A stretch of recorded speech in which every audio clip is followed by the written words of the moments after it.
तेजस्विनावधीतमस्तु मा विद्विषावहै। ओम शांति शांति शांति।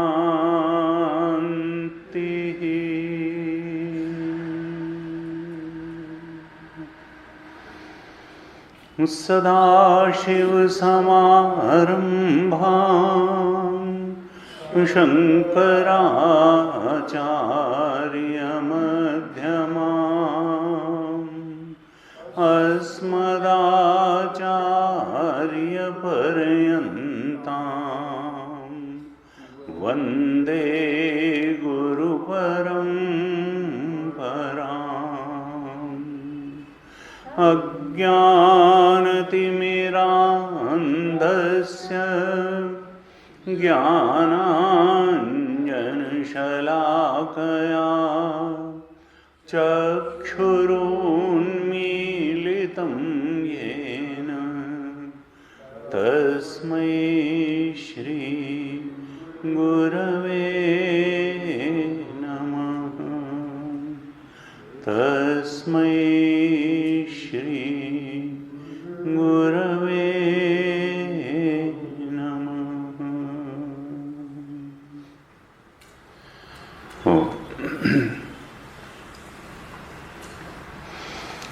आज से हम एक नए ग्रंथ का अध्ययन प्रारंभ कर रहे हैं। भगवान शंकराचार्य द्वारा रचित इस ग्रंथ का नाम है अपरोक्षानुभूति। मैं समझता हूँ सबके पास ये ग्रंथ होगा, जिसके पास न हो यहाँ है, यहाँ से ले सकते हैं। तो भगवान शंकराचार्य ने अनेक अधिकारियों के लिए अनेक स्तर के ग्रंथ लिखे। प्रारंभिक वेदांत की बातों की व्याख्या करने के लिए तत्वबोध, आत्मबोध आदि ग्रंथ भी लिखे और अत्यंत प्रौढ़ दक्षिणामूर्ति स्तोत्र जैसे ग्रंथ भी लिखे। उपनिषदों पर भाष्य लिखा, गीता पर भाष्य लिखा, ब्रह्मसूत्र पर भाष्य लिखा, जिसके प्रथम 4 सूत्रों के भाष्य का हम लोगों ने विस्तार से अध्ययन भी किया।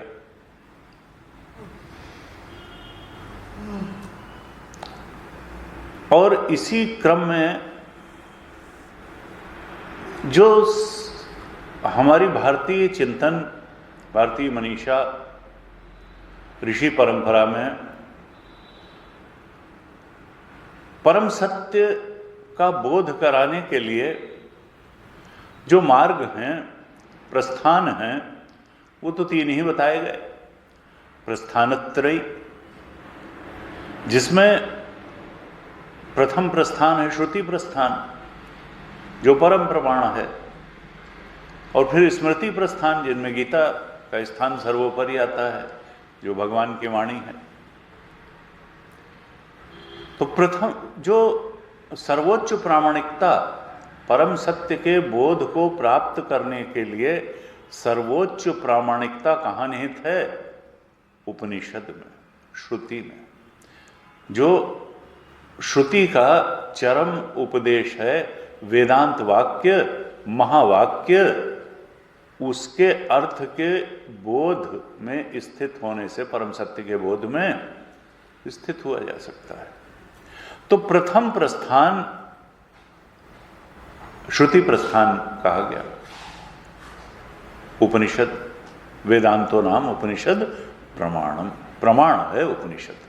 और द्वितीय स्मृति, जिसमें गीता जी। और तीसरे नंबर पर सूत्र प्रस्थान आता है, ब्रह्मसूत्र, जिसका हमने थोड़ा अध्ययन भी किया। तो ये 3 प्रस्थानत्रयी भारतीय चिंतन में, ऋषि चिंतन में परम सत्य के बोध में प्रतिष्ठित होने के लिए ये 3 मार्ग हैं या प्रस्थान है। प्रस्थान का अर्थ है मार्ग। इन मार्गों से चल चल करके, अर्थात श्रुति के मार्ग बताए हुए, वेदांत के बताए मार्ग से चल के, गीता जी के बताए मार्ग से चलकर, या ब्रह्मसूत्र द्वारा बताए हुए मार्ग से चल करके हम परम सत्य के बोध में प्रतिष्ठित हो सकते हैं। लेकिन कौन प्रतिष्ठित हो सकता है? जिसको परम सत्य के बोध में प्रतिष्ठित होने की इच्छा हो। और वो इच्छा किसको होगी? जो आपेक्षिक सत्य रूपी इस दुनिया से थोड़ा ऊबेगा, जिसको इस दुनिया में ही सारा मजा है, वो परम सत्य को खोजने की कोशिश भी नहीं करेगा। और इस दुनिया में सारा मजा किसी को होता नहीं है, क्योंकि दुनिया का स्वभाव ही ऐसा नहीं है कि ये पूर्ण आनंद की प्राप्ति करा दे। इसमें तो आनंद की छोटी मोटी बातें मिलती हैं और ज़्यादा दुख मिलता है। जो इस बात को गहराई से समझने में समर्थ होता है कि ये दुनिया वो नहीं दे सकती जिसकी हमको चाहत है, उस सुख की प्राप्ति कराने की सामर्थ्य ही दुनिया के विषयों में नहीं है, यहाँ की परिस्थितियों में नहीं है, यहाँ के प्राणी पदार्थ परिस्थितियों में वो ताकत नहीं है कि वो हमारी चाहना को अंतिम रूप से पूर्ण कर दे। चाहत तो बनी ही रहेगी। अच्छा लगेगा कि पूरी हुई, लेकिन फिर सरक जाएगी। और ऋषि चिंतन ने कहा, जब तुम अपनी आत्मा के सच्चे स्वरूप के बोध में प्रतिष्ठित नहीं हो जाओगे, ये सुख पाने की चाहत पूरी नहीं होगी, कामना पूरी नहीं होगी। कामना तो जितना तुम उसको पूरी करोगे बढ़ती चली जाएगी। महाभारत में कई जगह एक श्लोक आता है कि देखो, इच्छाएं जो है पूरी करने की ताकत इस संसार में है नहीं। आवश्यकताएं सबकी पूरी कर सकती है ये सृष्टि, लेकिन इच्छाएं एक मनुष्य की भी पूरी करने की सामर्थ्य सारी सृष्टि के भोग पदार्थों को मिला करके भी नहीं। कामना फिर भी अधूरी रह जाएगी, चाहे सृष्टि के सारे भोग पदार्थ एक व्यक्ति की कामना पूर्ति के लिए उपस्थित हो जाए। इसलिए कामना पूर्ति से तृप्ति पाने का मार्ग एक मरीचिका का मार्ग है, एक सपने के पीछे भागना है जो कभी पूरा नहीं होगा। अतृप्ति वैसी की वैसी बनी रह जाएगी। तृप्ति का मार्ग है, संतुष्टि का मार्ग है, रति का मार्ग है, परम आनंद का मार्ग है। इस आत्म तत्व के सच्चे स्वरूप को जान लेना, इस आत्मा के ब्रह्मत्व को जान लेना। उपनिषदों का भी यही संदेश है, गीता जी का भी यही संदेश है, ब्रह्मसूत्र का भी यही संदेश है। और भगवान शंकराचार्य के जिस ग्रंथ का अब हम अध्ययन करने जा रहे हैं, जिसका शीर्षक है अपरोक्षानुभूति, इस ग्रंथ का भी यही संदेश है। और ये ग्रंथ अनूठा इस बात में है कि इसमें बिल्कुल शुरुआत की बातों से लेकर के अंतिम बात तक बड़े ही स्पष्ट रूप से बताई गई है। शुरुआत की बात क्या है कि भाई कौन इस ब्रह्म बोध का अधिकारी होता है, किसको इस आत्मा के ब्रह्मत्व का गहराई से निश्चय पूर्वक बोध हो जाता है और किसको नहीं होता है, और क्यों नहीं होता है। कौन सा वो बातें हैं जिनको हम अपने जीवन में लाएं तो हम अधिकारी बनेंगे, फिर उस अधिकारी के चलने का मार्ग क्या होगा, किन किन पड़ावों पर क्या क्या विघ्न आएंगे, उनका निवारण कैसे होगा। मार्ग के अधिकारित्व के बारे में ये ग्रंथ बताता है, मार्ग के बारे में बताता है, मार्ग में आने वाली बाधाओं और उनके निवारण के बारे में बताता है। उस परम सत्य, परम लक्ष्य का बड़े ही स्पष्ट रूप से निरूपण करता है।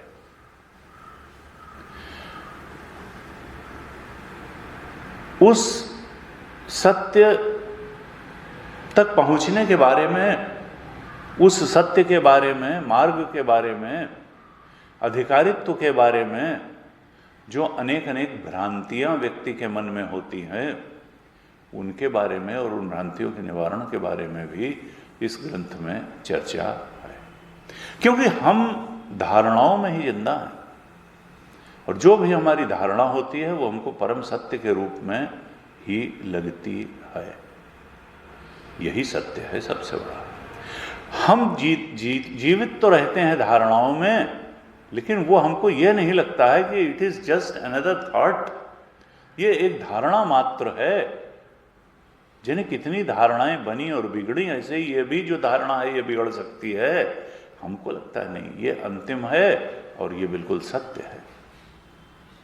शास्त्र कहता है नहीं, सत्य तो तब तक धारणा सत्य नहीं होती, सत्य ही सत्य होता है। तुम्हारे मानने से कोई बात सत्य नहीं हो जाएगी, सत्य को तो जानना पड़ेगा, और वो जैसा है वैसा ही जानना पड़ेगा। और जब सत्य को जैसा है वैसा ही तुम जान लोगे तो फिर उसमें बदलाव की कोई बात ही नहीं रह जाएगी। वो फिर अंतिम सत्य होगा, और वो धारणा नहीं होगी, वो तो जानना होगा, वो विज्ञान होगा। वह विज्ञान, उस परम सत्य का बोध। और हमने बहुत बार चर्चा की कि वो सत्य कहीं बाहर नहीं है। वो बुद्धि से, वृत्ति से खोज करके उस प्रकार से नहीं जाना जा सकता है जैसे संसार के अनेक ज्ञानों को हम जान लेते हैं वृत्ति का आधार लेकर के, वृत्ति का विषय बना करके। वो तो वृत्ति का दृष्टा बन करके उस ज्ञान को पाया जा सकता है, वृत्ति के विषय के रूप में उसको नहीं जाना जा सकता है। क्योंकि वृत्ति बहुत छोटी चीज है, वो सत्य बहुत बड़ा है। वृत्ति के घेरे में वो सत्य नहीं आता है। इसलिए बुद्धि से उस सत्य को जाना नहीं जा सकता, वाणी से उस सत्य को बताया नहीं जा सकता।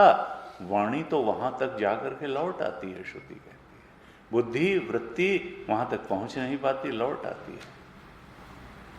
वो हो करके ही उसको जाना जा सकता है। और वो तो हम हैं ही, हमारा अपना आपा है, वह चेतन हमारा अपना आपा है।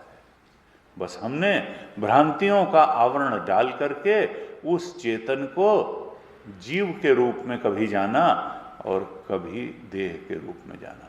इस देहात्मवाद और जीवात्मवाद से ऊपर उठ करके जब हम यथार्थ आत्मवाद में प्रतिष्ठित हो जाते हैं, आत्मा के ब्रह्मत्व को जानते हैं, तो अभी और यहीं वो ज्ञान तो हमारे पास है ही, उसको बाहर से कहीं से लाना नहीं है, लेकिन जानना तो पड़ेगा। उस चेतन के ब्रह्मत्व को जानते ही हम जान जाते हैं कि हम तो वही थे और उसके अलावा कुछ नहीं थे, और उसके अलावा कुछ था भी नहीं। हम भी उसके अलावा कुछ नहीं थे, जगत भी उसके अलावा कुछ नहीं था, उसके अलावा तो कुछ था ही नहीं। सोई जानत तुम देहु जनाई, और जानत तुम ही हो जाई। देखिए तुलसी बाबा ने कैसा ट्रांसलेट कर दिया, ब्रह्मविद ब्रह्मैव भवति। ब्रह्म को जानने वाला ब्रह्म ही हो जाता है। ब्रह्मविद ब्रह्मैव भवति, जानत तुम ही हो जाई। ब्रह्म को जानने वाला ब्रह्म ही हो जाता है। इस ब्रह्मत्व के बोध में प्रतिष्ठित कराने के लिए ही इस अपरोक्षानुभूति ग्रंथ की प्रवृत्ति है। इसी के लिए भगवान शंकराचार्य ने ये अपरोक्षानुभूति नामक ग्रंथ लिखा है।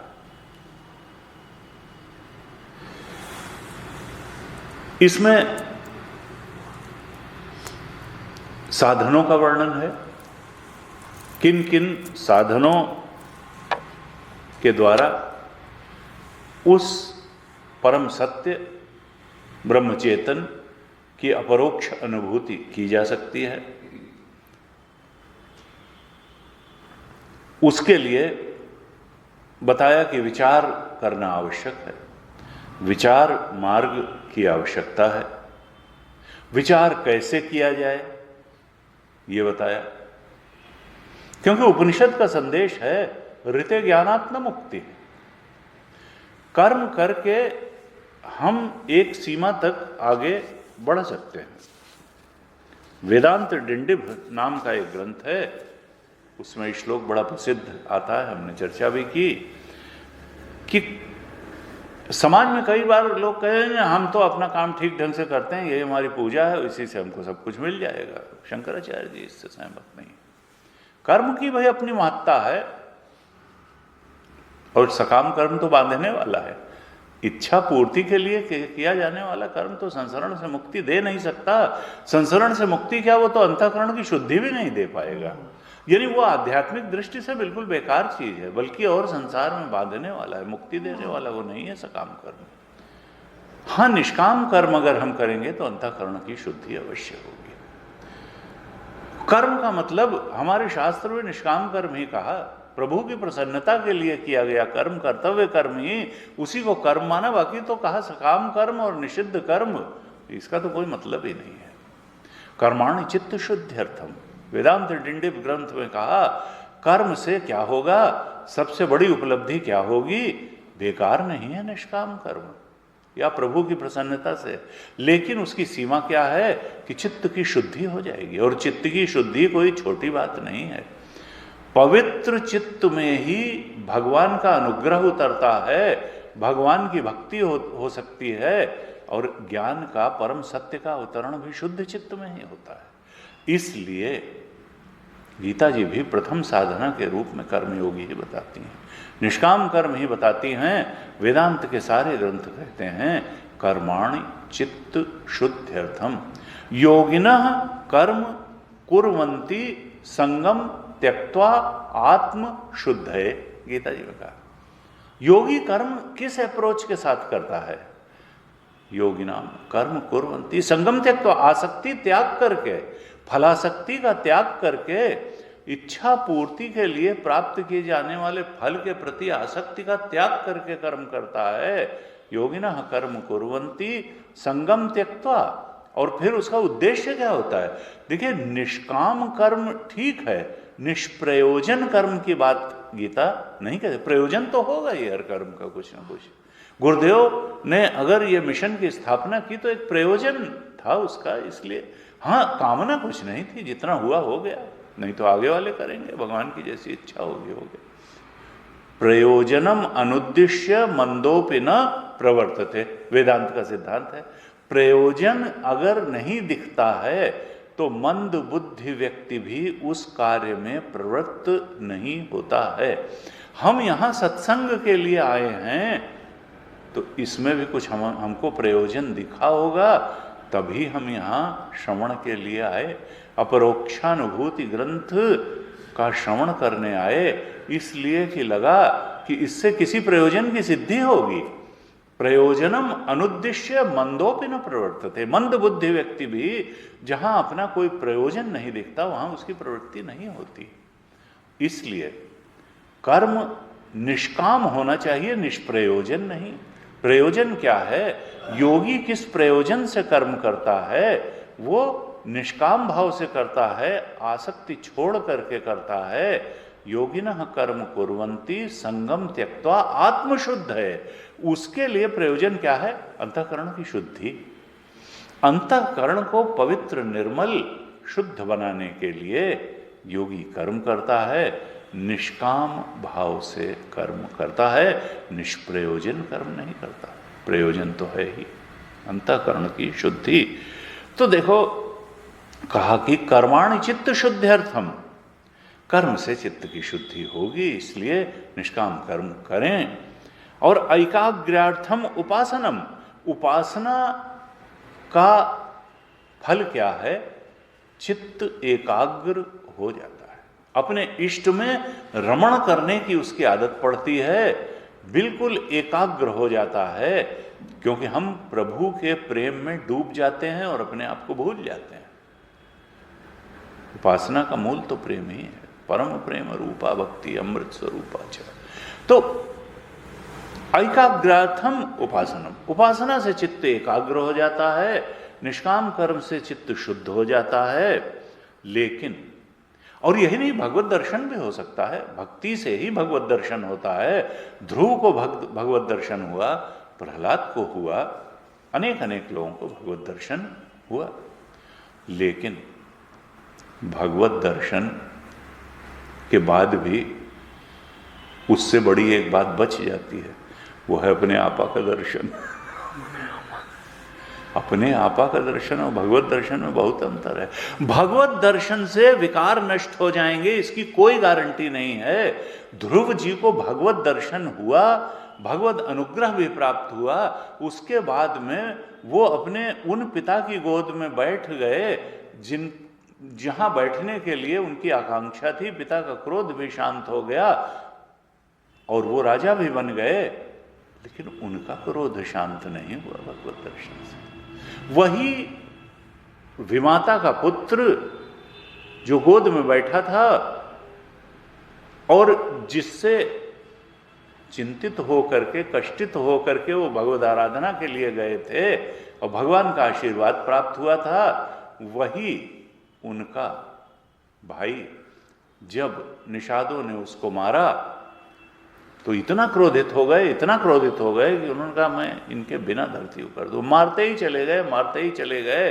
अंत में लगा ये तो क्या कर रहे हैं, भगवत दर्शन प्राप्त ये व्यक्ति, ये राजा, ये तो नरसंहार करने पर तुल गया है। फिर मनु जी आए, उन्होंने समझाया कि भाई तुमको भगवत दर्शन, तुम ये क्या पड़े हुए हो, इससे कहाँ तुम जो है सृष्टि का विनाश करोगे, क्या तुम्हारे जैसे भक्त संत के लिए शोभा नहीं।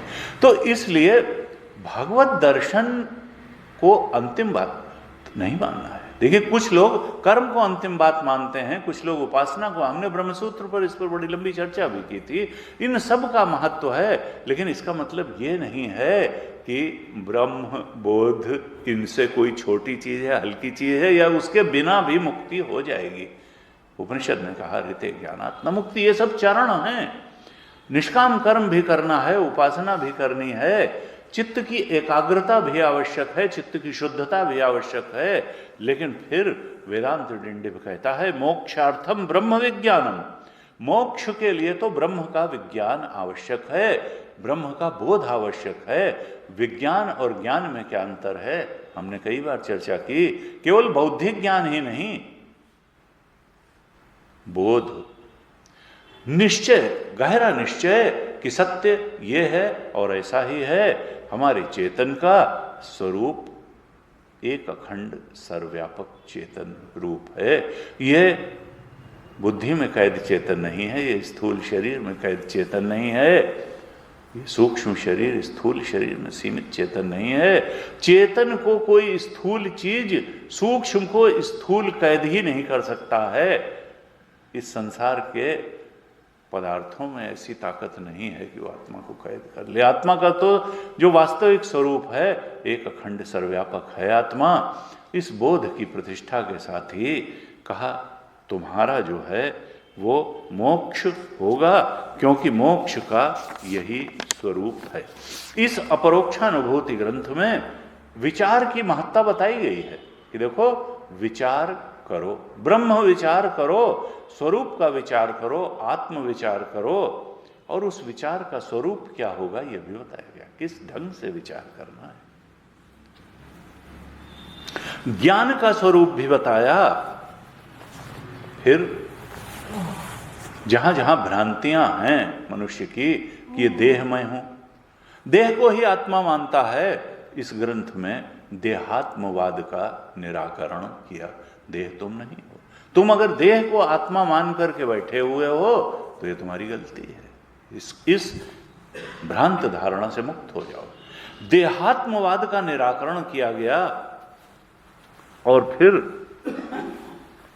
लिंग देह को हम मान लेते हैं, जीव सूक्ष्म शरीर को मैं मान लेते हैं, जीवात्मवाद का भी निराकरण किया गया। तुम लिंग देह भी नहीं हो, तुम स्थूल देह भी नहीं हो। ये जितना भेद दिखाई देता है इसको तुम बहुत सत्य मान करके बैठते हो। भेद जितना भी है उसकी असत्यता का निरूपण इस ग्रंथ में किया गया। गीता जी में भी कहा ज्ञान क्या है कि जो भेद में अभेद देख लेता है वही सात्विक ज्ञानी है। ऊपर ऊपर से भेद दिखाई देता है, अंदर से आत्मा तो एक अखंड सर्वव्यापक है। जो अधिष्ठान है उसमें भेद नहीं है, अध्यस्त में भेद है। भेद क्या है? भेद की प्रतीति है। अधिष्ठान तो एक है। तो भेद की असत्यता का निरूपण किया और ये इस्टेब्लिश किया भगवान शंकराचार्य ने कि देखो, जो द्वैत की प्रतीति होती है वो अज्ञान से ही होती है।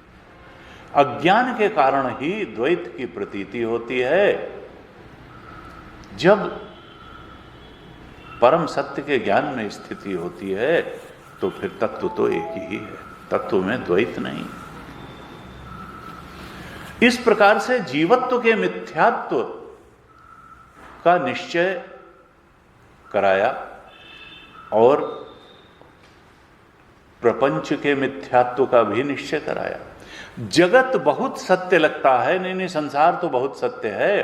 भगवान शंकराचार्य ने इसमें कई सारे तर्क दे करके ये बताया है कि देखो, प्रपंच सत्य नहीं है, प्रपंच मिथ्या है। जीवत्व भी सत्य नहीं है, जीवत्व भी मिथ्या है।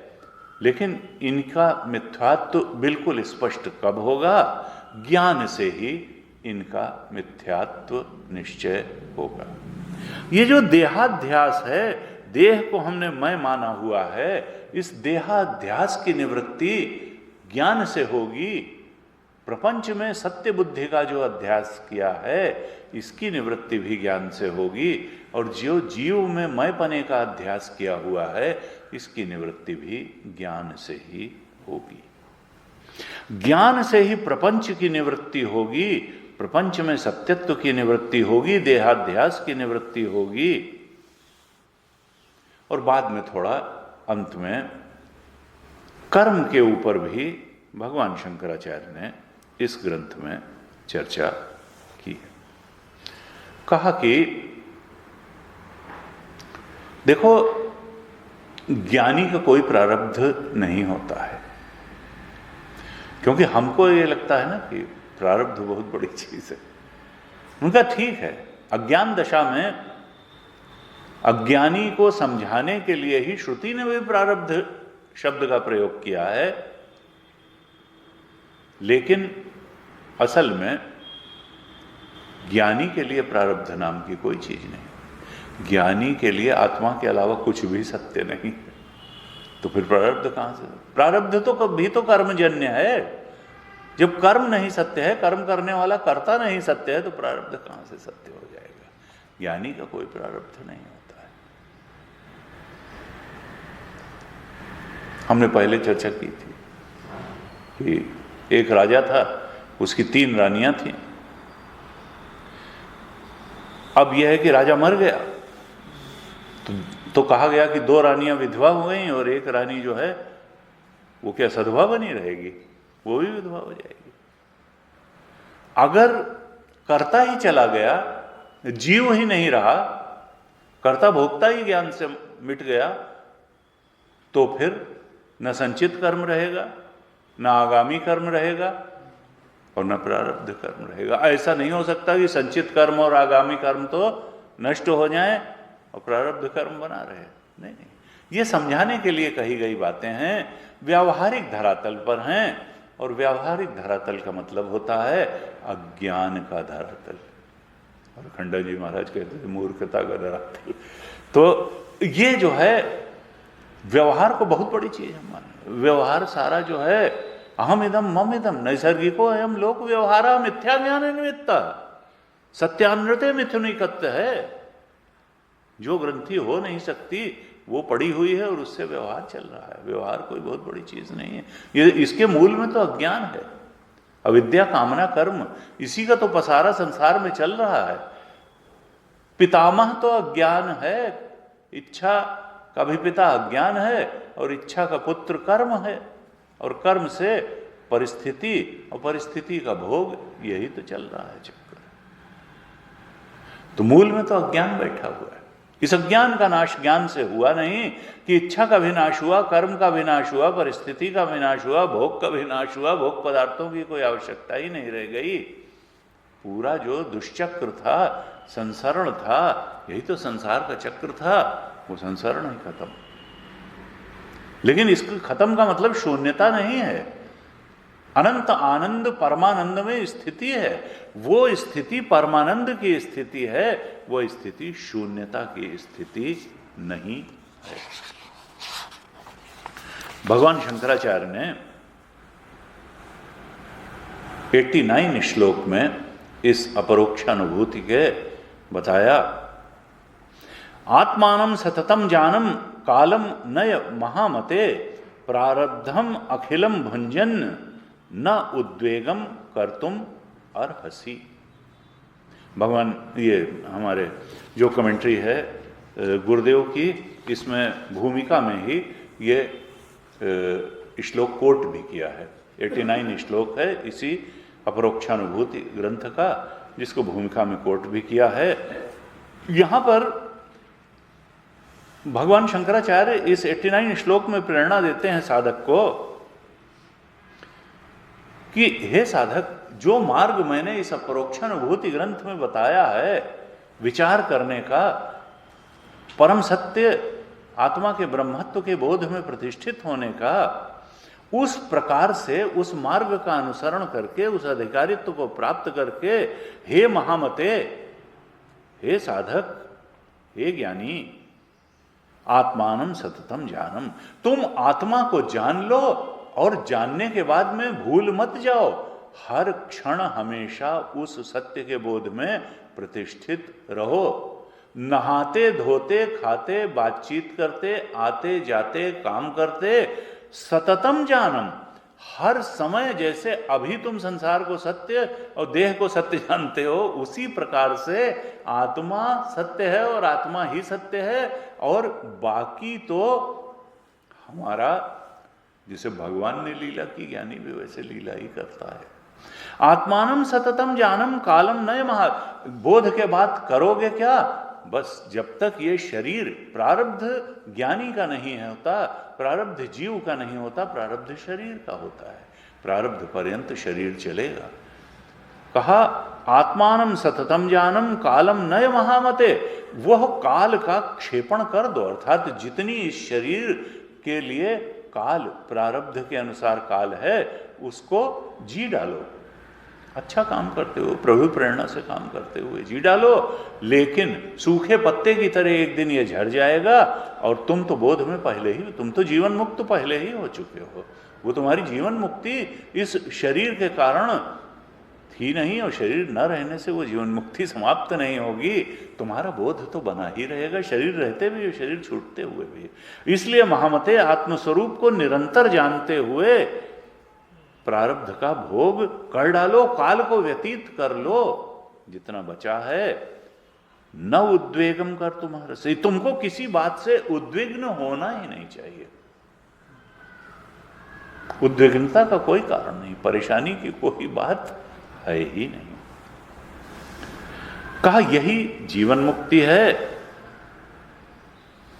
ज्ञानी के लिए संदेश क्या कहा कि इस बोध में प्रतिष्ठित होने के बाद ज्ञानी उस प्रकार से चिंतित नहीं होता, ग्लानि से नहीं भरता, उद्विग्न नहीं होता, जैसे परिस्थितियों को, जीवत्व को, देह को महत्व देने वाला ज्ञानी होता है। ज्ञानी उद्विग्न नहीं होता है। कहा लेकिन उस बोध के प्राप्त करने के बाद उस अवस्था में सतत स्थिर रहो। ज्ञानी अपने आनंद परमानंद में स्थित हो जाता है।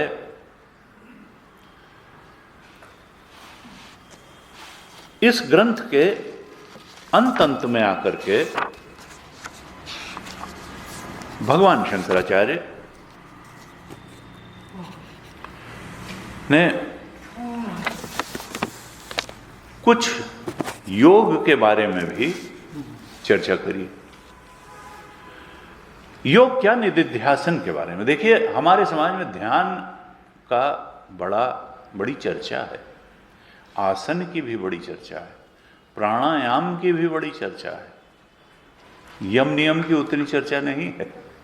जबकि योग तो अष्टांग योग, पतंजलि का जो योग है वो तो अष्टांग योग है, जो यम नियम से शुरू होता है, और फिर प्राणायाम, और तब आसन, प्राणायाम, प्रत्याहार, धारणा, ध्यान, समाधि। तो इनमें दो अंगों की समाज में बड़ी चर्चा है, एक है आसन और दूसरा है ध्यान। अब भगवान शंकराचार्य इसमें बताते हैं कि आसन का वास्तविक अर्थ है क्या, वेदांत की दृष्टि से आसन है क्या, वेदांत की दृष्टि से ध्यान है क्या, और सब बताते हैं। यम क्या है, नियम क्या है, आसन क्या है, प्राणायाम क्या है, प्रत्याहार क्या है, धारणा क्या है, ध्यान क्या है, समाधि क्या है, वेदांत की दृष्टि से। तो हम जानते हैं जिसको सामान्य रूप से ध्यान कहा जाता है, वेदांत में तो उसको कहते हैं निदिध्यासन, और पतंजलि योग में तो कहा योगश्चित्तवृत्ति निरोधा। वहां जो ध्यान का स्वरूप, समाधि का स्वरूप बताया, वो वृत्ति का निरोध बताया। लेकिन वेदांत कहता है नहीं, वृत्ति का निरोध करके तो तुम साक्षी भाव तक ही जाओगे, तुम आत्मा के चेतन के ब्रह्मत्व के बोध में प्रतिष्ठित नहीं हो पाओगे। उसके लिए तो गुरु मुख से उपदेश का श्रवण चाहिए ही। आत्मा के सच्चे स्वरूप को जानने के लिए आत्मा वारे दृष्टव्य, श्रोतव्य, मंतव्य, निदिध्यासितव्य। आत्मा के सच्चे स्वरूप को जानने के लिए खाली वृत्ति निरोध और वृत्ति का साक्षी बनने से नहीं होगा। उसके लिए गुरुमुख से आत्मा के स्वरूप का श्रवण करना पड़ेगा, उस पर मनन, और फिर उसी नॉलेज पे मेडिटेट करना पड़ेगा, निदिध्यासन करना पड़ेगा। और इन सब के लिए वृत्ति चाहिए। तुमको वृत्ति का निरोध नहीं करना है, वृत्ति का ठीक ढंग से उपयोग करना सीखना है। श्रवण में वृत्ति का कैसे उपयोग करें, मनन में वृत्ति का कैसे उपयोग करें, और ध्यान निदिध्यासन में वृत्ति का उपयोग कैसे करें, यह सीखना होगा। तो भगवान शंकराचार्य यहाँ निदिध्यासन के अंग के रूप में यम, नियम, आसन, प्राणायाम, प्रत्याहार और कुछ और भी, 8 ही नहीं, जैसे मौन क्या है ये भी बताया, काल क्या है बताया, देश क्या है बताया, मूल बंध क्या है बताया, सिद्धासन क्या है बताया, ऐसे ऐसे बहुत सारी चीजें बताई। और चूंकि चर्चा है तो हम थोड़ा सा इसको देख लें। 101 श्लोक में अभी हम थोड़ा सा एक विहंगम दृष्टि डाल रहे हैं इस ग्रंथ के ऊपर, फिर हम एक एक श्लोक लेते हुए प्रारंभ से चलेंगे। तो 101 श्लोक में भगवान शंकराचार्य क्या कहते हैं कि ब्रह्म चिंतन वेदांत की मूल साधना है। ब्रह्मबोध में प्रतिष्ठित होने के लिए ब्रह्मचिंतन बहुत आवश्यक है। और ब्रह्मचिंतन एक या दो बार नहीं, ब्रह्मचिंतन का निरंतर अभ्यास, नित्य अभ्यासात ऋते प्राप्ति न भवेत सच्चिदात्मा। निरंतर अभ्यास किए बिना सच्चिदानंद स्वरूप आत्मा की प्राप्ति नहीं हो सकती। अर्थात अभ्यास का महत्व बताते हैं, निरंतर अभ्यास का महत्व बताया। अभ्यास क्या हो? ब्रह्म चिंतन का अभ्यास हो। जिज्ञासु को चाहिए कि परम कल्याण की प्राप्ति के लिए चिरकाल तक, चिरम ब्रह्म चिंतन करे, निरंतर और चिरकाल तक। देखिए पतंजलि महाराज ने भी कहा निरंतर और चिरकाल तक जब हम अभ्यास करते हैं तो वो समाधि दृढ़ हो जाती है। यहां पर भी वो बोध कब दृढ़ होगा? जब निरंतर और चिरकाल तक हम ब्रह्म चिंतन करेंगे। एक ये प्रेरणा दी।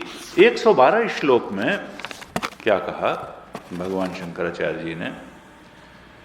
आसन के बारे में बताया कि आसन क्या है। 112 श्लोक कहा, जिस भी पोजीशन में, जिस भी अवस्था में निरंतर ब्रह्म चिंतन हो सके, सुखपूर्वक ब्रह्म चिंतन हो सके, उसी को आसन जानो।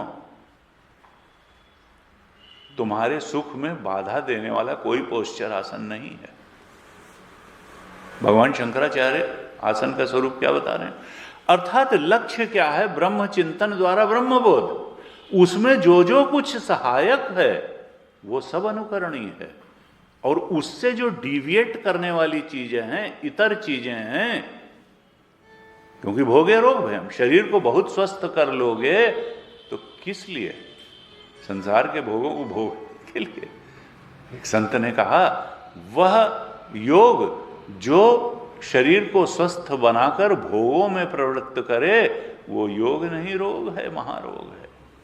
तो लक्ष्य क्या है? उद्देश्य से किसी कर्म का निर्धारण होता है।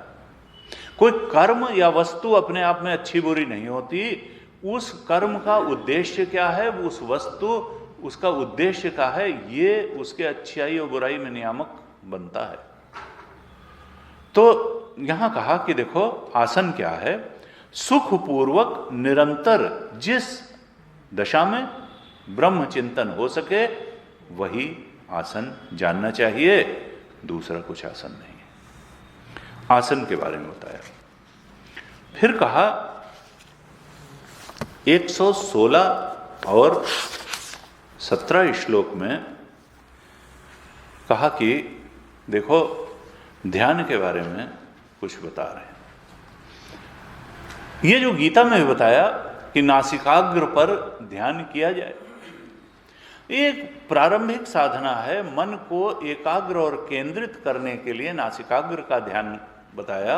साक्षी भाव का ध्यान भी बहुत अच्छी बात है, कोई खराब बातें वो नहीं है, लेकिन फिर सर्वोच्च बात क्या है? भगवान शंकराचार्य 116 श्लोक में कहते हैं, दृष्टिम ज्ञानमयीम कृत्वा पश्येद ब्रह्ममयम जगत सा दृष्टि परम उदारा न नासाग्र अवलोकिनी। संसार को ज्ञान दृष्टि से ब्रह्ममय देखना, यही दृष्टि ज्ञानमयी दृष्टि है। सर्वम खलुमिदं ब्रह्म निज प्रभुमय देखहि जगत केहि सन करहि विरोध। ये जगत भगवान की मूर्ति है, इसके कण कण में भगवान का पसारा है, चेतना का पसारा है, चेतना का ही अधिष्ठान है। तो सुपर इम्पोजिशन है, एक एक व्यक्ति भगवत स्वरूप है, डिवाइन है। ये संसार डिवाइन है। संसार को ब्रह्ममय देखें, एक ब्रह्म की ही तो वास्तव में सत्ता है, बाकी सब तो आना जाना है। ज्ञानमयी दृष्टि से संसार को ब्रह्ममय देखना, यही सर्वोत्तम दृष्टि है। नासिका को के अग्रभाग को देखने वाली दृष्टि सर्वोत्तम दृष्टि नहीं है, ये कहते हैं कि जहां दृष्टा दृश्य और दर्शन इसका अभाव हो जाता है, उस बोध में प्रतिष्ठित होना चाहिए। नासिका के अग्रभाग पर दृष्टि जमाना ठीक नहीं है, उस बोध पर दृष्टि जमाना ठीक है जहां त्रिपुटी का अभाव हो जाता है, जहां ज्ञाता ज्ञेय और ज्ञान तीनों मिलकर के उस अधिष्ठान आत्मा ज्ञान स्वरूप आत्मा में लीन हो जाते हैं, उस आत्म तत्व पर दृष्टि रखना ठीक है, नासिका के अग्रभाग पर नहीं। ऐसे होता है। अब कहते हैं प्राणायाम क्या है, तो कहा कि देखो प्राणायाम जो है 120 श्लोक में कहा, 18, 19, 20 श्लोक में प्राणायाम के बारे में बताया। ये हम एक शार्ट में शुरू में बता रहे हैं। कहा देखो, चित्तादि सर्व भावेषु ब्रह्मत्वेन एव भावनात् निरोधः सर्ववृत्तीनां प्राणायामः स उच्यते। जब यह जाना जाता है कि सारी वृत्तियों का अधिष्ठान चेतन ही है, चेतन से ही वृत्ति उठती है और चेतन में ही लीन हो जाती है।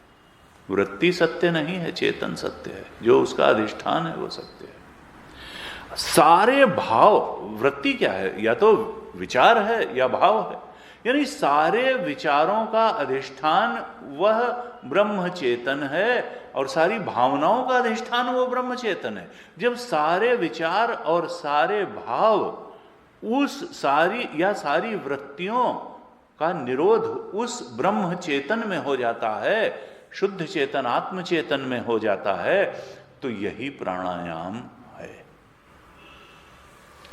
चित्त के समस्त भावों का लय आत्म अधिष्ठान में होना, यह प्राणायाम है। का देखो, प्रपंच का जब निषेध अगर करने में ज्ञानी समर्थ हो जाता है तो वो रेचक प्राणायाम है, यानी बाह्य रेचक में बाहर सांस छोड़ते हैं ना, और पूरक में अंदर सांस छोड़ते हैं। कहा अगर जगत को मिथ्या जान लिया तो समझ लो तुम्हारा रेचक प्राणायाम हो गया। प्रपंच का निषेध कर लिया, ज्ञान दृष्टि से अगर जगत के मिथ्यात्व को जान लिया, संसार स्वप्न तुल्यो ही जान लिया, तो रेचक प्राणायाम हो गया। और अपने इस चेतन अंदर चेतन के ब्रह्मत्व को अगर जान लिया तो ये पूरक प्राणायाम हो गया। और कहा कि अगर ब्रह्माकार वृत्ति निरंतर अपने उस चेतन स्वरूप में स्थिति हो गई, बनी रही, तो यही कुंभक प्राणायाम हो गया। यही कुंभक, असली कुंभक ये है, असली रेचक और असली। कहा ये जो है ये प्राणायाम है, ये रेचक पूरक कुंभक प्राणायाम है। कहा अयम अपि च प्रबुद्धानाम, जो ज्ञानी है, बुद्धिमान हैं, जिनको सद्गुरु और सदशास्त्र की शरण प्राप्त है, उनके लिए तो ये प्राणायाम है, रेचक कुंभक पूरक ये है। और अज्ञानानाम घ्राण पीडनम, जो अज्ञानी हैं उनके लिए तो सांस का अंदर बाहर करना यही प्राणायाम है, घ्राण पीडनम ही प्राणायाम। तो ऐसे कहा प्राणायाम का स्वरूप बताया। फिर 121 में प्रत्याहार का स्वरूप बताया। कहा देखो प्रत्याहार क्या है, मन को उस परम सत्य, परम चेतन, ब्रह्म चेतन में पूरी तरह से डुबा देने का नाम ही प्रत्याहार है। और मुमुक्षु को चाहिए कि वो इसका अभ्यास करे। विशेष आत्मताम दृष्ट्वा मनसः चितिमज्जनम, उसमें नहला दो, मन को नहला के डुबो दो आत्मा में। प्रत्याहार सविज्ञेय अभ्यसनीयो मुमुक्षु भी, मुमुक्षु को अभ्यास पूर्वक ऐसा करना चाहिए, निरंतर इसका अभ्यास करना चाहिए। 122 में बताया कि धारणा क्या है। यत्र यत्र मनो याति तत्र तत्र समाधयः, दृग दृश्य विवेक में कल नागपाल जी से चर्चा हो। कहा यत्र यत्र मनो याति ब्रह्मणः तत्र दर्शनात्, 122 श्लोक में कहा मनसो धारणम चैव धारणा सा परामता। मन जहां जहां जाए वहां ब्रह्म को ही देखे, ब्रह्म को ही पाए, ब्रह्म का ही साक्षात्कार करे। मन जहां जहां जाए वहां ब्रह्म में ही स्थिर हो जाए, यही धारणा है। मन को हर समय हर जगह ब्रह्म में स्थिर कर लेना, ये धारणा है। फिर कहा ध्यान क्या है, 123 श्लोक में कहा ब्रह्म एव अस्मि अहम ब्रह्मास्मि, मैं ब्रह्म रूप हूं, मैं ब्रह्म ही हूं। इसमें जब निरंतर स्थिति, सतत स्थिति हो जाती है तो यही ध्यान है। फिर 24 में बताते हैं समाधि, 124 में समाधि क्या है। कहा निर्विकारतया वृत्त्या ब्रह्माकारतया पुनः वृत्ति विस्मरणम सम्यक समाधि ज्ञान संज्ञक। कहा जब ब्रह्माकार वृत्ति उत्पन्न होती है और वो ब्रह्माकार वृत्ति ब्रह्म को तो अपने घेरे में ले नहीं सकती है, क्योंकि ब्रह्म तो बहुत बड़ा है और वृत्ति तो बहुत छोटी है। तो होगा क्या कि ब्रह्म का आकार लेने के लिए जब वृत्ति बढ़ेगी तो वो लीन हो जाएगी ब्रह्म में, और ब्रह्म ही आगे हो जाएगा और वृत्ति लीन हो जाएगी। तो जब ब्रह्म ही रह जाएगा, वृत्ति निराकारता को प्राप्त हो जाएगी, रही नहीं जाएगी, तो यही तो ज्ञान समाधि है।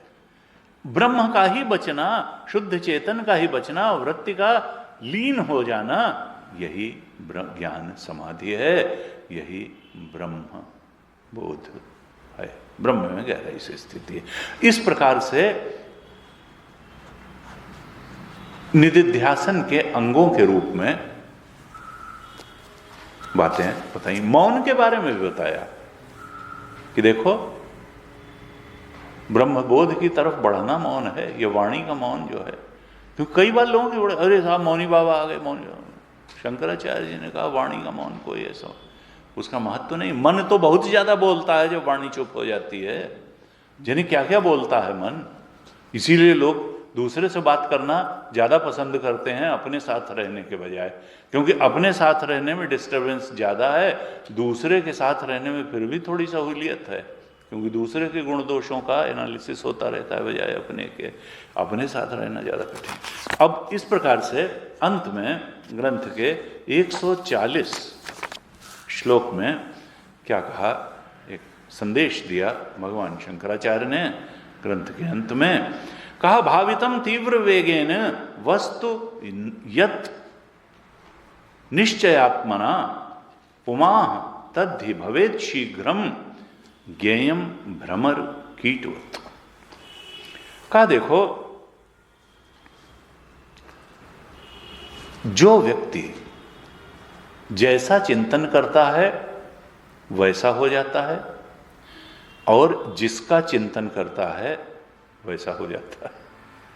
चिंतन की सामर्थ्य सबसे बड़ी सामर्थ्य है जो भगवान ने, प्रकृति ने मनुष्य को दी है, और मनुष्य को ही दी है चिंतन सामर्थ्य, और किसी प्राणी को नहीं दी। इसलिए मनुष्य ही उस ब्रह्मत्व के बोध में प्रतिष्ठित हो, इसी के लिए चिंतन सामर्थ्य दी है।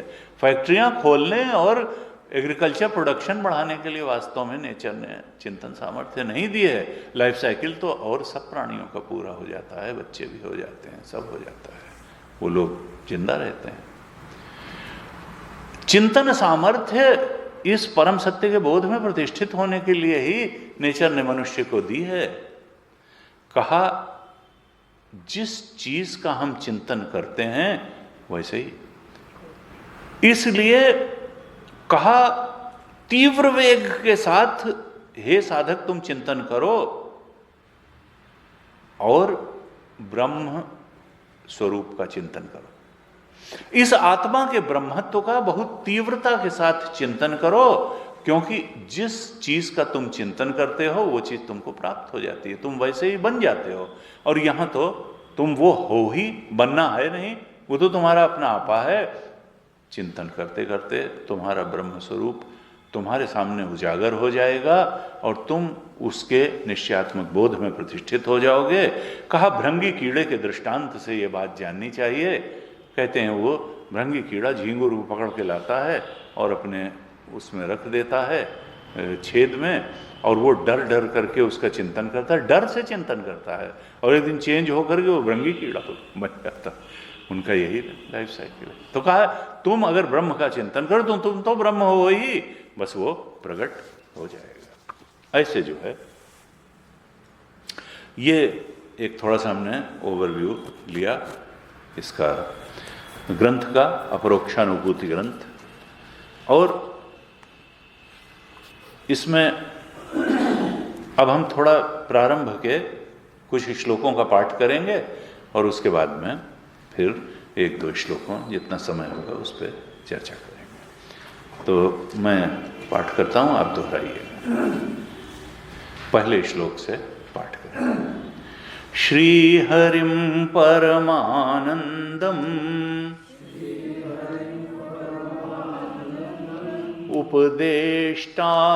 उपदेष्टारमीश्वरम्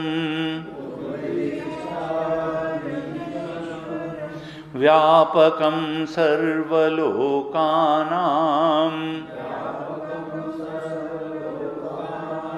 कारणं तं नमाम्यहम्। अपरोक्षानुभूतिर्वै प्रोच्यते मोक्षसिद्धये सद्भिरेव प्रयत्नेन वीक्षणीया मुहुर्मुहुः।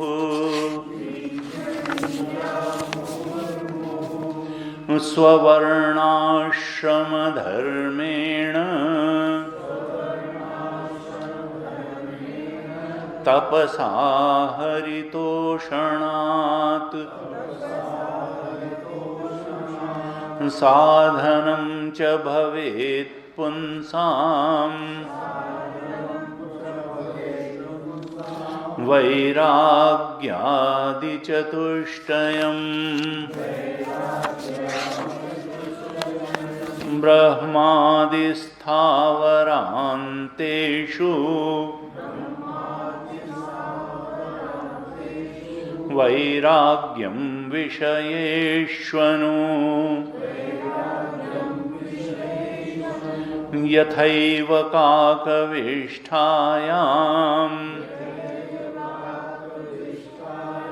वैराग्यं तद्धि निर्मलम्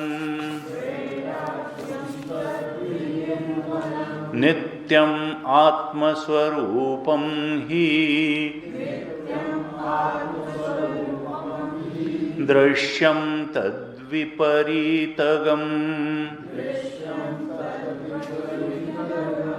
एवं यो निश्चयः सम्यक् विवेको वस्तुनः स वै सदैव वासनात्यागः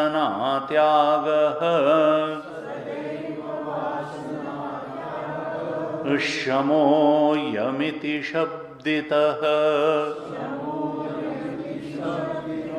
निग्रहो बाह्यवृत्तीनां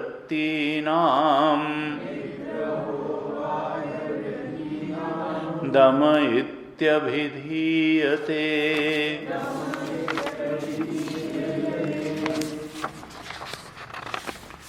विषयेभ्यः परावृत्तिः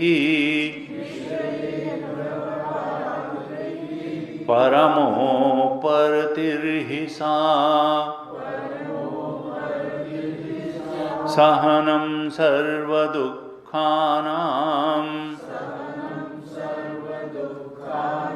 तितिक्षा सा शुभामता निगमाचार्यवाक्येषु भक्तिः श्रद्धेति विश्रुता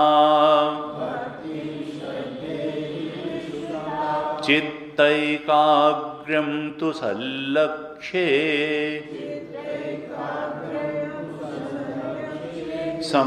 समाधानमिति स्मृतम् संसारबन्धनिर्मुक्तिः कथं मे स्यात् कदा विधे इति या सुदृढा बुद्धिः वक्तव्या सा मुमुक्षुता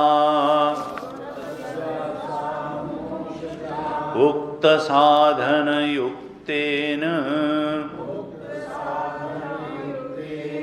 विचारः पुरुषेण हि कर्तव्यो ज्ञानसिद्ध्यर्थम् आत्मनः शुभमिच्छता आत्मनः शुभमिच्छता।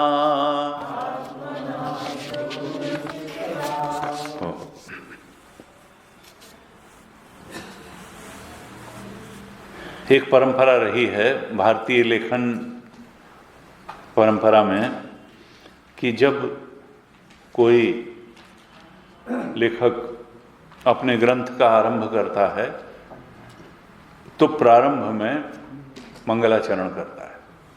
मंगलाचरण करने से ग्रंथ अपना संदेश देने में भी समर्थ होता है और निर्विघ्न रूप से ग्रंथ की समाप्ति होती है। इसलिए हमारे यहाँ जो शालीन परंपरा रही ग्रंथ लेखन की, उसमें रचनाकार लेखक मंगलाचरण से ही अपने ग्रंथ का आरंभ करते हैं। एक मर्यादा थी लेखन की, इस मर्यादा का, इस परंपरा का पालन भगवान शंकराचार्य ने भी किया और ग्रंथ के आरंभ में जो प्रथम श्लोक है इसमें मंगलाचरण किया। प्रथम श्लोक में क्या कहते हैं, और मंगलाचरण में क्या होता है, ईश्वर की वंदना और गुरु की वंदना करना और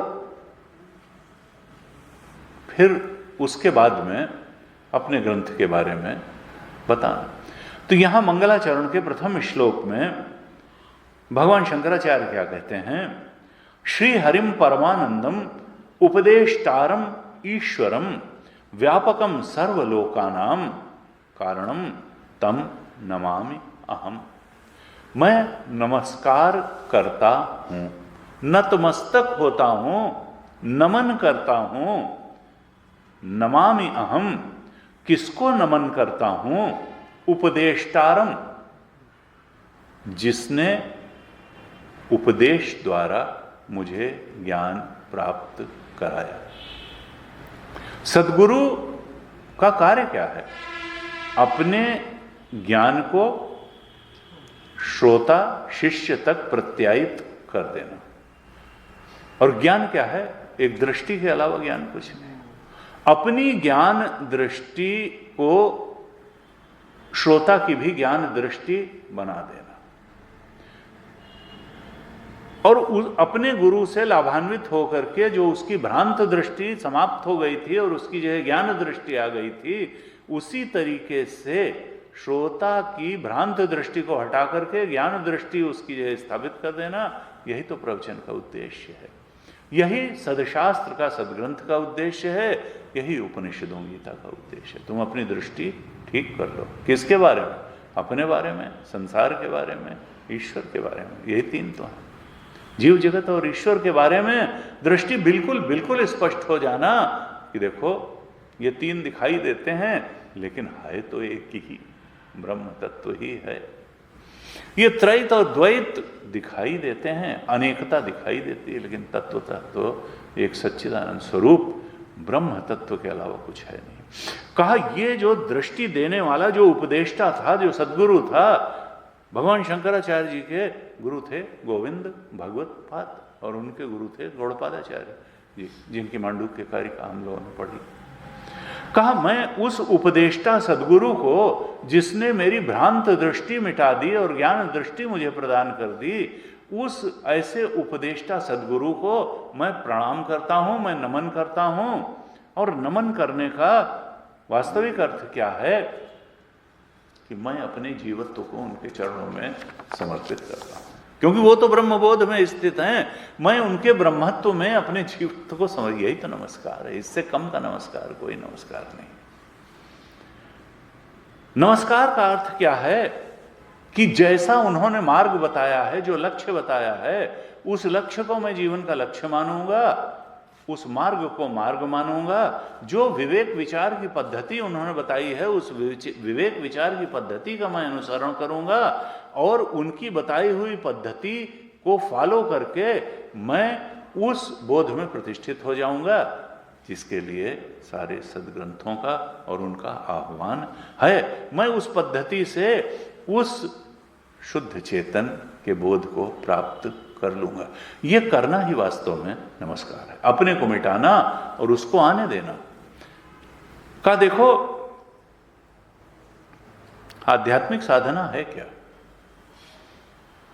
तो आध्यात्मिक साधना कुछ क्रियाकलापों का नाम नहीं है। हमारा स्वरूप परमात्मा स्वरूप है, डिवाइन है। हमारा आत्मा और परमात्मा में तिल बराबर अंतर नहीं है। आत्मा में भेद होता ही नहीं है, हमने कई बार चर्चा की। जो जीव चेतन है वही परमात्मा चेतन है। भ्रांति के कारण हम उस एक अखंड सर्वव्यापक ब्रह्म चेतन को जीव चेतन मानते हैं, कभी देह चेतन मानते हैं। कहा अपने उस अखंड परमात्मा स्वरूप ब्रह्म स्वरूप को प्रकट होने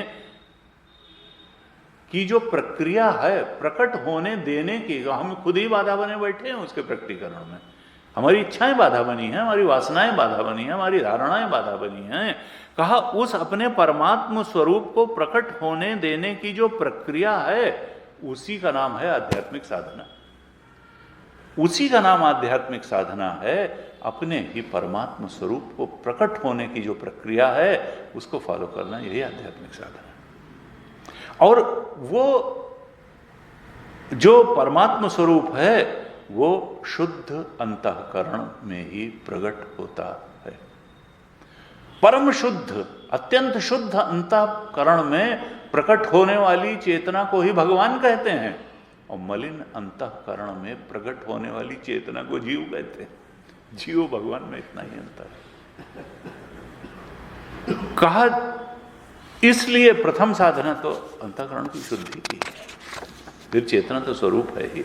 यहां पर कहा मंगलाचरण में उपदेष्टारम नमामि अहम, उस ऐसे ब्रह्मबोध की दृष्टि प्रदान करने वाले अपने सद्गुरु उपदेष्टा को मैं नमन करता हूं, प्रणाम करता हूं। और बाकी उसके 5 विशेषण बता दिए। वो उपदेष्टा, वो सद्गुरु कैसे हैं? कहा वो सर्वसमर्थ हैं। देखिए यहां पर सद्गुरु और ईश्वर को एक मान करके ये मंगलाचरण किया गया है। इसको हम ईश्वर के लिए की गई प्रार्थना भी कह सकते हैं, मंगलाचरण कह सकते हैं, और गुरु के लिए भी, उपदेष्टा के लिए भी और ईश्वर के लिए। कहा वो उपदेष्टा कैसा है? कहा वो सर्वसमर्थ है। ईश्वर, ईश्वर का मतलब जो ईशन करने में समर्थ होता है, नियंत्रण है, सबका नियंत्रण है। ईश्वर सर्वसमर्थ है, ईश्वरम है। और कहा क्या है? व्यापक है, व्यापकम। यानी वो देह में दिखाई जरूर देता है, लेकिन वो देह में सीमित नहीं है। हम लोग गुरु स्तोत्र में यही तो पाठ करते हैं, गुरुर् ब्रह्मा गुरुर्विष्णु गुरुर्देवो महेश्वर, गुरु साक्षात परब्रह्म तस्मै श्री गुरवे नमः। मन्नाथ श्री जगन्नाथ, मद्गुरु श्री जगद्गुरु, मदात्मा सर्वभूतात्मा तस्मै श्री गुरवे नमः। यहां पर कह रहे हैं कि वो उपदेष्टा जिसको मैं नमन करता हूं, मेरा सद्गुरु कैसा है? कहा ईश्वरम, वो सर्वसमर्थ है, वो व्यापक है, वो सर्वव्यापक है। वो एक देह में एक जैसे सीमित नहीं है, वो तो दिखाई देता है वैसा। कहा सर्वलोकानाम कारणम, वो सारे लोगों का कारण है। तुलसीदास यह चिद विलास जग बूझत बूझत बूझे। ये जगत जड़ विलास नहीं है, चिद विलास है। वह ब्रह्म जन्माद्यस्य अतः, ब्रह्मसूत्र हमने अभी पढ़ा, उसका दूसरा सूत्र है। वो जगत की उत्पत्ति, स्थिति और लय का कारण वही ब्रह्म तत्व है। वो जगत कारण है, वो जगत के अतीत है, और वो जगत में व्यापक भी है। वो ओंकार रूप भी है, वो तत्स्वरूप भी है, और वो सत्स्वरूप भी है। उस दिन बात हो रही थी हरीशा पाए कि भाई 17वें अध्याय में गीता के भगवान कहते हैं, उसमें ओम तत्सत तीनों का वर्णन किया कि ओम का अर्थ क्या है कि वो परम सत्य ब्रह्म तत्व, वो ओंकार स्वरूप है। और तत्व भी कहते हैं। तो तत् का अर्थ गुरुदेव अपनी कमेंट्री में लिखते हैं कि ओम का अर्थ क्या है कि वो सब कुछ के परे है, वो जागृत के भी परे है, वो स्वप्न के भी परे है, वो सुषुप्ति के भी परे है, और वो तीनों का अधिष्ठान भी है, विश्वातीत भी है और विश्व का अधिष्ठान भी है। और तत् का अर्थ क्या है जो तत्वमसि में तत् का अर्थ है, अर्थात वो सब कुछ का कारण है, वो जगत कारण है, वो विश्व का कारण है। जन्माद्यस्य, वो ब्रह्म सर्वातीत भी है और सर्व कारण भी है। और वो सत, सत का अर्थ क्या है? त्रिकालेति तिष्ठति इति सत्यम, जो तीनों कालों में रहे उसी को तो सत कहते हैं। जो अभी है कुछ काल के लिए, सपना भी कुछ काल के लिए दिखता है, सपने की सृष्टि तो क्या वो सत है? इसी तरह जागृत की सृष्टि जो बदल जाती है, वो मिट जाती है, वो कोई सत थोड़ा है। सत क्या है? जो तीनों कालों, तो कहा वो विश्व व्यापक है, वो सर्वाधिष्ठान है, सब में गया हुआ है। सर्वम खलु इदम ब्रह्म, तभी तो वो सत है, क्योंकि वो बदलता नहीं है, वो बदलती हुई चीजों का अधिष्ठान है, मिटती हुई चीजों का अधिष्ठान है। वो नहीं मिटता, वो नहीं बदलता, वो चेतन है, वो सब कुछ को जानने वाला तत्व है, ज्ञान तत्व है। कहा ऐसा जो वो सत है, जो सर्व कारण है। कहा वो सर्व समर्थ है, ईश्वर है, वो व्यापक है, वो सर्व लोका नाम कारण है, सब कुछ का कारण है। और वो क्या है? श्री हरिम, वो हरण करने वाला है। क्या हरण करने वाला है? हमारी भ्रांत धारणाओं को हरण करने वाला है। उपदेष्टा सद्गुरु क्या करता है? भ्रांत धारणाओं की जगह सत्य दृष्टि दे देता है, भ्रांति का हरण करने वाला है हमारी। और भ्रांति के हरण के साथ ही सर्व अनर्थ का भी हरण करने वाला है। ये जो अपरोक्षानुभूति ग्रंथ है, इसके श्लोकों पर जो बड़े प्रसिद्ध शंकराचार्य हुए विद्यारण्य स्वामी जी, जिनका बड़ा प्रसिद्ध ग्रंथ है पंचदशी और भी है दृग्दृश्य विवेक, उन्होंने विद्यारण्य स्वामी जी ने इस अपरोक्षानुभूति ग्रंथ पर भाष्य लिखा, टीका लिखी है, तो उसका भी हम बीच बीच में थोड़ा अवलोकन करेंगे। तो हरति शब्द पर क्या टीका लिखी है? उन्होंने कहा कि हरि का अर्थ क्या है? कि जो हरण कर ले। किस चीज का हरण कर ले? तो कहा अविद्याम हरति, सबसे बड़ी चीज वो उपदेष्टा सद्गुरु क्या करता है? अविद्याम हरति, अविद्या का ही हरण कर लेता है।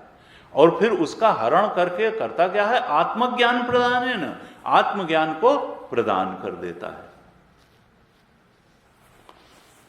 कहा अविद्यात कार्य हरण है, अविद्या का ही हरण नहीं करता है, जो अविद्या का कार्य है, अर्थात कामना और कर्म और ये संसार, ये भी तो अविद्या, हमारे ही भोग के लिए तो ये संसार ईश्वर सृजित करता है। और ईश्वर को क्या पड़ी है संसार रचने की? हमारी इच्छाओं की पूर्ति के लिए कोई हमको फील्ड तो चाहिए जहां इच्छाओं की, तो इसलिए तो संसार है। हमारी कामनाओं के कारण संसार का सृजन हुआ है, ईश्वर की कोई कामना नहीं है संसार, उसको क्या पड़ी? उसकी कोई कामना ही नहीं है। तो कहा कि वो अविद्या को भी हरता है और अविद्या के कार्य का भी हरण करता है और आत्मज्ञान को प्रदान कर देता है। और क्या करता है? परम पुरुषार्थ प्राप्ति है भवती, इससे क्या होता है? परम पुरुषार्थ की प्राप्ति हो जाती है, आत्मज्ञान की प्राप्ति हो जाती है। विद्यारण्य स्वामी ने कहा नमामि शब्द का अर्थ किया कि मैं नमन करता हूं, इसका अर्थ क्या है? आत्मत्वेन अनुसंधानम इति अर्थ। नमामि का वास्तविक अर्थ क्या होगा? कि जैसा तुमने बताया है वैसा आत्म तत्व का मैं अनुसंधान करता हूं, तब नमन हुआ। कि गुरु के बताए अनुसार आत्म तत्व का शोधन, उसका अनुसंधान किया। इस तरह से ये 5 विशेषण दिए उपदेष्टा सद्गुरु के, कि वो सर्वसमर्थ है, ईश्वर है, व्यापक है, सर्व लोकों का कारण है, श्री हरि है। और एक क्या कहा? परमानंदम, वो आनंद स्वरूप है। यानी उसने केवल ज्ञान ही नहीं दिया, उस आत्मज्ञान को देने के साथ ही परमानंद की प्राप्ति भी करा दी। क्योंकि ज्ञान और आनंद, सत्यम ज्ञानम अनंतम ब्रह्म, सच्चिदानंद जो सत है वही ज्ञान है और वही आनंद भी है, और वो हमारा अपना आपा है, स्वरूप है। वो उसने सत्य का भी बोध कराया, उसने परम ज्ञान भी प्रदान किया और परम आनंद भी प्रदान कर दिया। विद्यारण्य स्वामी जी लिखते हैं, परम पुरुषार्थ प्राप्ति भवति। अविद्या के निवारण से और आत्मज्ञान प्राप्त होने से क्या हुआ? परम पुरुषार्थ की प्राप्ति हो गई। वो परम पुरुषार्थ कैसा था? परमानंद रूपता। वो परम पुरुषार्थ परमानंद रूप था। क्यों परमानंद था? क्योंकि अविनाशित्व, निरतिशयत्व, उसमें वो आनंद अविनाशी था। वो संसार के आनंद की तरह से कुछ क्षणों के आनंद नहीं थे, कुछ परिस्थिति जन्य नहीं थे, कर्मजन्य नहीं था। वो ज्ञान जन्य एक शाश्वत बोध का आनंद था, इसलिए वो शाश्वत आनंद था। वो अविनाशी आनंद था और निरतिशय आनंद था। ऐसा अविनाशी निरतिशय आनंद चूंकि मिल गया, वो कैसे मिला? आत्म सुखोपदेशकम, आत्म सुख का उपदेश किया। आत्म ज्ञान का ही उपदेश नहीं किया, आत्म सुख का भी उपदेश द्वारा आत्म सुख भी प्राप्त कराया। कहा वो तो ईश्वर है, सर्वसमर्थ हुआ। ऐसा वो जो सद्गुरु है उसको मैं नमस्कार करता हूं। इस प्रकार से 5 विशेषण दिए उपदेष्टा सद्गुरु के लिए। ईश्वरम व्यापकम सर्वलोकानाम कारणम श्री हरिम और परमानंदम। उस सद्गुरु को मैं नमस्कार करता हूं। कहा कि 17वें श्लोक में गीता जी के, अभी वो चर्चा थोड़ी सी रह गई बीच में, कहा सद्भावे साधुभावे च सद इति एतत् प्रयुज्यते प्रशस्ते कर्मणि तथा सत् शब्दः पार्थ युज्यते। कहा ये जो सत शब्द है ये कहां कहां प्रयोग होता है? तो गीता जी में 17वें अध्याय के 26वें श्लोक में कहा कि जहां कोई सद्भाव होता है या साधुभाव होता है या प्रशस्ते कर्मणि, कोई मांगलिक कर्म होता है, वहां सत शब्द को कह करके उसका प्रारंभ किया जाता है। जैसे सद्भाव है, कुछ चीजें अमूर्त रहती हैं और फिर मूर्त रूप में आ जाती हैं। जैसे आत्मा वही जायते पुत्र, पुत्र अमूर्त रहता है और फिर विवाहोपरांत पुत्र की उत्पत्ति, संतान की उत्पत्ति होती है। कहा वो जैसे कि अपनी ही आत्मा पुत्र के रूप में आ जाती है। तो वहां पर पुत्रोत्पत्ति को क्या कहा? सत। अमूर्त ने मूर्त रूप ले लिया, जो अनमैनिफेस्टेड था वो मैनिफेस्ट हो गया। तो संतान उत्पत्ति को सत कहा। सद्भाव है, उसका पहले असत भाव था, वो नहीं था, अब सद्भाव हो गया, यानी वो आ गया, एग्जिस्टेंस में आ गया, उसका मैनिफेस्टेशन हो गया, जो छुपा हुआ था वो आ गया। तो वहां पे सत शब्द का कहते हैं। पुत्रोत्पत्ति में सद्भाव है, सत का। साधुभाव है, कोई दुराचारी व्यक्ति था वो सदाचारी हो गया, तो अब दुराचारी वाला फेज उसका खत्म हो गया, वो सदाचारी हो गया, साधुभाव में आ गया, वहां भी अब उसको सत कहा जाएगा।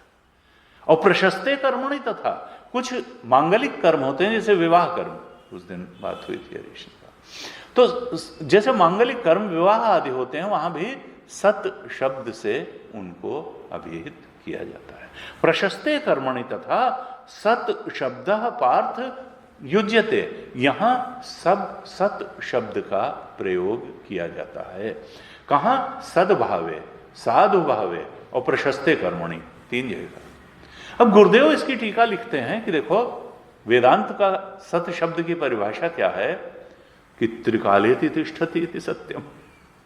और यहां पर गीता जी ने कहा कि सद्भावे साधुभावे च और प्रशस्ते कर्मणि तथा सत्शब्द प्राप्त, इनको भी सत शब्द से कहा जाएगा। तो अब बात क्या हुई? त्रिकालेति तिष्ठति इति सत्यम अगर परिभाषा ज्यादा पक्की है तो पुत्र तो तीनों कालों में रहेगा नहीं। अगर सदाचार और दुराचार तक ही मामला सीमित रखना है तो न दुराचारी तीनों कालों में रहता है न सदाचारी रहता है। अगर विवाह तक ही सद शब्द की परिभाषा सीमित रखनी है तो विवाह तो तीनों कालों में रहता नहीं है, वो तो इसी जन्म में नहीं था, वो तलाक भी हो जाता। तो कहा देखो ये सत शब्द कहने से क्या है, अनमैनिफेस्टेड और मैनिफेस्टेड, एक ये बात है। एग्जिस्टेंस में नहीं था एग्जिस्टेंस, लेकिन ये क्यों सत शब्द कह करके इनका संबोधन किया गया पुत्रोत्पत्ति के समय, किसी कोई साधु भाव में आ गया उस समय, मांगलिक कार्य विवाह आदि हो उस समय, कि हे साधक तुम संतान उत्पत्ति के समय भी जानते रहो कि ये आपेक्षिक सत्य अवश्य है, लेकिन एक परम सत्य है जो त्रिकालेति तिष्ठति है। मांगलिक कार्यों में भी उस परम सत्य को मत भूलो, संतान उत्पत्ति जैसे हर्ष के काल में भी उस परम सत्य को मत भूलो, सदाचारी बनने जैसे एक मांगलिक कार्य और उत्तम प्रगति आध्यात्म की उसमें भी मत भूलो कि एक परम सत्य है। और विवाह आदि मांगलिक कार्यों जबकि बहुत अधिक इन्वॉल्वमेंट हो जाता है उस समय भी ये मत भूलो कि एक परम सत्य भी है। एक सत्य शब्द का वास्तविक अर्थ भी है, ये भी अपेक्षिक रूप से सत्य है, क्योंकि अमूर्त मूर्त हो रहा है, अनमैनिफेस्टेड मैनिफेस्टेड हो रहा है कुछ चीजें, लेकिन एक परम सत्य है, उसका ध्यान अवश्य बनाए रहो। और वो तुम्हारा अपना आपा है और वो शुद्ध चेतन है, वो ब्रह्म स्वरूप है। उसी शुद्ध चेतन और ब्रह्म स्वरूप की, ठीक है, व्यवहार अपने स्तर पर चलता रहेगा, संसार अपने स्तर पर चलता रहेगा, उससे कोई विरोध नहीं है, कोई लड़ाई नहीं है, लेकिन इसका मतलब ये नहीं है जो परम सत्य के बोध की महत्ता को कम करके नहीं आंकना है। और इस मनुष्य जीवन में ही चूंकि वो पाया जा सकता है और मनुष्य ही पा सकता है, इसलिए परम और चरम कर्तव्य है उस बोध में प्रतिष्ठित होना, उधर अधिक से अधिक बढ़ जाना। अपरोक्षानुभूति ग्रंथ की यही प्रेरणा है। आज ओम पूर्णमदः पूर्णमिदं पूर्णात् पूर्णमुदच्यते पूर्णस्य पूर्णमादाय पूर्णमेवावशिष्यते। ओम शांति शांति शांति। हरि ओम श्री गुरुभ्यो नमः। हरि